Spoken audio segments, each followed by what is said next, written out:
کاتێک کە شتێک بە دەستەبەندی و بە کۆکراوەیی ئەهێنیت ئەزانی ئیسفادەکەی چییە. ئێستا بۆ نمونە من چەند بەشێکم لەم کتێبە خوێندوەتەوە و بەهۆی نەخۆشی ئەمانەوە دابڕام.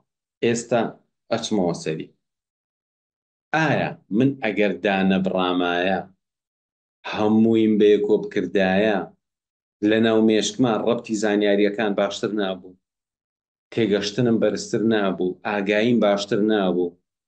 ئێستا هەر خۆت وەرە ڕۆمانێ بێنە ڕۆژیەک لاپەڕی بخوێنە، ڕۆمانێکە 365 لاپەڕ ڕۆژیەک لاپەڕە بخوێن، باوەڕکە دوای ساڵەکە ئەسڵەن نازانی ڕۆمانەکە چی بووە چینەوە، بەس ئەو بیرەمێنێ. بەڵام ئەگەر ڕۆمانەکە بەسەری یەکەوە خوێنتەوە تۆ زانی و حکایەتێکە بوو. ئێستا تۆ فیلمێک بێنە هەموو ڕۆژێ دەقەیەکی سیر چییە بێ. ئێستا بۆیە ئینسان بە خوێندنی ڕەسمی بەڕاستی ناوێ بزان. یعنی من کێشەم لەگەڵ ئەم خوێندنە ڕەسمیە ئەوەیە، تۆ ییت بۆ نمونە بایۆلۆژی هەموو ڕۆژە تۆزی هەموو ڕۆژە تۆزی هەموو ڕۆژە خۆی ئەم تۆزە واکاکە ئینسان فێری عیلمەکە نابێت. ئەیجینا لەبری ئەوەی یەک کتێبی بایۆلۆژی ئەوێ هەمووی لەبەرکەی 10 کتێبی بایۆلۆژی ببەتە لەبەیەک، هەر 2-3 ڕۆژ و هەر 4-5 ڕۆژ و یەشێ لە کتێبەکان بێنێ هەموو مەرحەلەکانی بەسەرا جێبەجێ بکە، دە 12 کتێبی بایۆلۆژی وا لێ بکە، ئەسڵەن ئەوەنی عالمێک لە بایۆلۆژی شارەزار. بەڵام ئێمە چیەکەین؟ یەک کتێبی بۆ ێنین ئەم کتێبە ئەبێ هەموو ڕۆژە چەند لاپەڕێکی بخوێنێتەوە لە بەریکە، دیسان چەند لاپەڕێ بخوێنێتەوە. خۆی ئەمەش باشە، بەڵام ئەم دوو تەریقەیە جیاوازە. و ئێمە دوو ڕێگامان هەیە بۆ مطالعە، ڕێگایەکی ئەکستێنسیڤ واتە بەرفراوان و ڕێگایەکی ئینتێنسیڤ بەقوڵی. من ئەڵێم ئەبێ هەردووکی هەبێ بۆ ئەوەی ئینسان بگاتە عیلمێکی.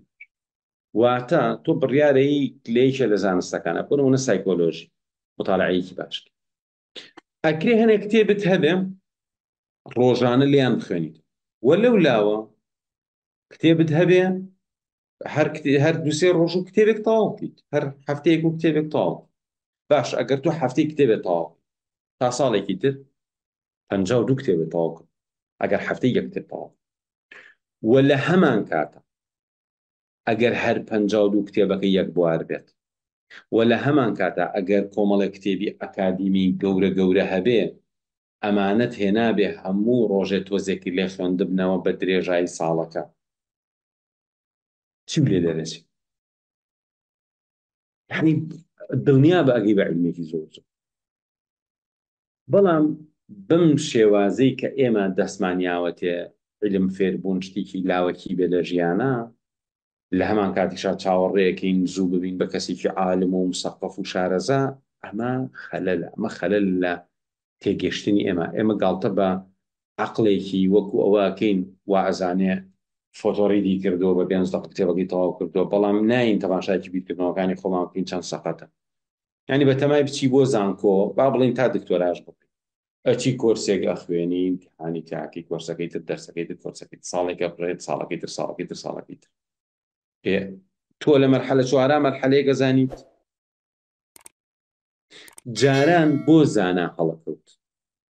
طبعا ئێستاش هەڵەکەوێت، بەڵام جاران بۆ زانا هەڵەکەوت. باوەڕکەن ئێستا زۆر کەمە. یعنی ئێستا ئەوانەمان کە ماستەرمان هەیە یان ئەوانی کە زیاتریان خوێندووە ئەزانن، یعنی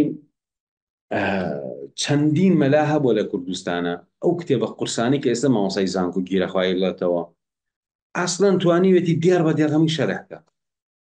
یعنی هەر کتێبەکە یاوەتە دەستی دێڕێکە پێ و تۆ توانیوێتی و دیارەوە بۆ شەرح. یعنی دیار نەبووە تێنەگات و شەرحینە. ئێستا وانی من مەلایەکە ناسم شەهادەی نییە بەڕێز ڕۆشت تەقدیمی خوێندنی کردووە چۆنە ئیمتیحانێکی کردو لە زانکۆوە ژیراوە وتی مامۆسایەکمان هەیە کتێبێک هەیە لە عیلمی سەرف شەرد العەرب لە زانکۆیەک لە یەکێک لەم شارانەی شارە عەرەبیەکانیان، وتی مامۆساکەمان وتی ئەم کتێبە زۆر ئاڵ و زۆر قورسە، وتی کە ئەیوتەوە گیری خواردووە دەسی. وتی من خۆم 7 جار ئەمە وتۆتەوە بە فەقیه، وتی بەخوا خۆشم نەمخوێندووە بەڕێکبی، وتی خۆم 7 جار وتومەتەوە، وتی زانستەکەم وتۆتەوە. نظامی فەقیهەتی چۆن بووە؟ طبعا نظامی فەقێتی خۆزگە بمانتوانێ ئێستا لەم دەورەی ئێمە لەم دەورەیان خۆزگە بمانتوانێ بابەتی هەڵبژێرین بە هەمومانەوە وەکو نظامی حجرە بمان. نظامی حجرە چۆن بووە؟ طبعا ئەکادی ئێستاکەی خوێندنی ئەکادیمی پێشکەوتوو حاڵەتێکمان هەیە بۆتان باسەکەم، بەڵام باجارێ بین ئەوەی زمانی حجرە باسکە. تۆ چووی علمێکە خوێندووە، طبعا هەمووی علم بووە، ینی مەسەڵەن زانستی نەحو خۆ ئێستا کابرا پرۆفیسۆرە لە زانکۆ نەحوە خوێنێ نەحوەڵێتەوە، ینی علمە. چۆ علمێکی خوێندووە وەکو زانستی نەحو یان بەلا کتێبێکی خوێندووە، ئەم کتێبە لای مامۆستایە دانیشتووە دێڕ بە دێڕ شەرح کراوە خوێندوویەتی و دوایی ئەبوایە ئەم نەفەرە کاتێ مامۆسا دەرس بە جەماعەتێکی تر ئەڵێ بچێ مڕاجعەی بکاتەوە دانیشێ لەگەڵیان، یعنی جارێ خۆی خوێندوویەتی جارێکی کە کە جەماعەتی ئەی خوێنن ئەچێ لە پاڵیانە دانیشەی گوێگرە مڕاجعەکە. ئەمە دوو. سێ کاتێک کە خۆی ئەچێ کتێبەکەی سەروتر ئەخوێنێ ئەبێ ئەم کتێبە بڵێتەوە بۆ فەقیانی کە لە خواری بکە. تۆ ئەمە جارێکی تریە ئەمە شەرحەکە بۆ فەقیەکانی بەردەستی.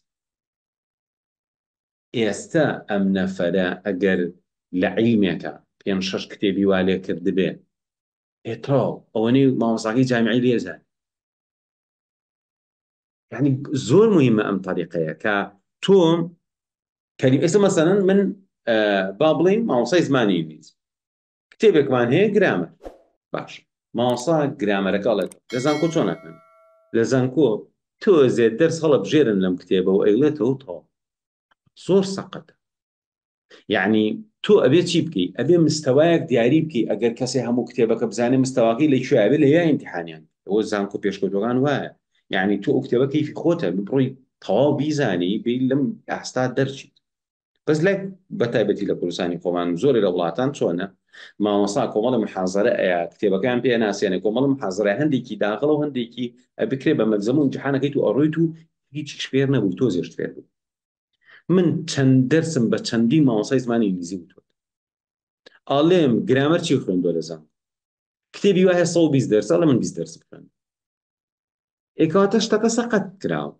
بەڵام من ساڵێکیان هاتم 120 دەرس نییە تەلەبەم هەبوو هەر 120 دەرسم لەوڵە تاخیر پێوت لاپەڕە بە لاپەڕە من شەرح کردم. ئەمە کە تۆ هەمووی ئەخوێنی اینجا تۆ وەرە دوای ئەوەی هەمووی خوێن جەماعەتێکە بەنە دەست بڵێن دەیەڵا هەمویان پێ بڵێرەوە ئەبێت تۆ چی بکەی؟ ئەبێت تۆ ڕۆژانە خۆ ئامادەکەی بزانیم کتێبە کە کتێبێکی وتەوە زۆر زۆر شارەزابی. یعنی ئێستا من نییە کۆمەڵە شتەیە زۆرم وتوەتەوە ئێستا ئەزانم ئەوەی وتومەتەوە چەند بە جوانی لە مێشما چەسبی و لە چاو ئەوەی کە هەر ڕۆژێ خوێندومە و چوون بەسێ هەمووشتان لەم حەقەتە بەباشی تێ